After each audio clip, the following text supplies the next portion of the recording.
এবারের মেদিনীপুর লোকসভা কেন্দ্রে দুই বাঘের লড়াই চলবে ভোটের ময়দানে। মঙ্গলবার সেরকমই ইঙ্গিত দিল মেদিনীপুর লোকসভা কেন্দ্রের দুই দলের দুই হেভিওয়েট প্রার্থী। একদিকে দীর্ঘদিন ধরে রাজনীতিতে পোড় খাওয়া নেতা, বহুবারের বিধায়ক, বর্তমান তৃণমূল কংগ্রেস প্রার্থী মানস রঞ্জন ভূঁইয়া, অপরদিকে বিজেপি রাজ্য সভাপতি তথা বিজেপি প্রার্থী দিলীপ ঘোষ। দুজনের কেউই 1 ইঞ্চি জমি ছাড়তে নারাজ। মঙ্গলবার দিলীপ ঘোষ খড়গপুর গ্রামীণ গোপালীতে এক রাজনৈতিক কর্মী সভা করার পর দাঁতনের সভার উদ্দেশ্যে রওনা দেয়।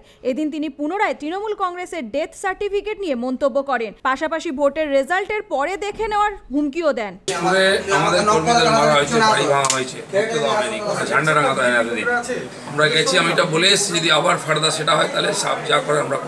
অপরদিকে খড়গপুরে দুদিন ধরে প্রচারের পর সোমবার থেকে মেদিনীপুর শহরে প্রচার শুরু করলেন মানস রঞ্জন ভূঁইয়া।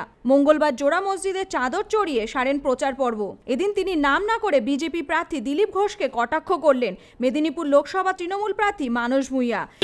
দেখুন, একটা কথা বলি, যার যা রুচি, যার যা সংস্কৃতি, সেই ভাষাতে সে কথা বলে। আমরা তো জাতীয়তাবাদী বিশ্বাসী সৈনিক, দেশকে ভালোবাসার কর্মী, সাম্প্রদায়িক সম্প্রীতিতে বিশ্বাস রাখি, আর ব্যক্তি মানুষের উপর শ্রদ্ধা রাখি। পশ্চিম মেদিনীপুর থেকে দিগ্বিজয় মাহালির রিপোর্ট, এএনএম নিউজ।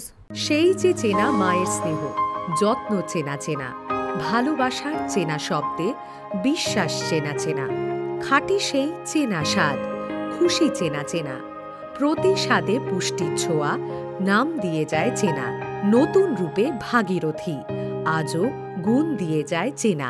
কংক্রিটের এই জঙ্গলে ফিরে আসুক সবুজ ঝড়, বন্ধ করে প্লাস্টিক, পরিবেশ হোক পরিষ্কার। গুটখা বা সিগারেট নিষিদ্ধ, মারণ সেন্সেশন। রূপশ্রীতেও পাশে আছে আসানসোল মিউনিসিপ্যাল কর্পোরেশন।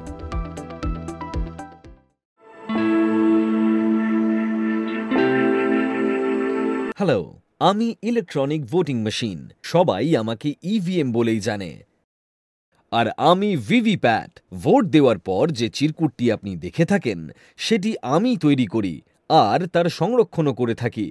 বিশ্বের সবচেয়ে বড় গণতান্ত্রিক প্রক্রিয়াকে আমরাই সুরক্ষিত, অবাধ ও স্বচ্ছ রেখেছি। কোনোভাবেই অবৈধ উপায়ে প্রভাবিত করা, আমাকে পাল্টানো বা অকেজো করা যায় না। ভোট গ্রহণ কেন্দ্রে যাওয়ার আগে ধাপে ধাপে র্যান্ডমাইজেশন প্রক্রিয়ার মাধ্যমে আমাকে নির্বাচিত করা হয়। ফলে আগে থেকে এটা জানার কোনো উপায় নেই কোন ভোট গ্রহণ কেন্দ্রের জন্য আমি নির্বাচিত। প্রস্তুতির প্রতিটি ধাপেই মহড়া ভোট করে দেখে নেওয়া হয় আমি ঠিকঠাক কাজ করছি কিনা। এই কারণেই আমি আপনাদের সবার বিশ্বাস অর্জন করতে পেরেছি।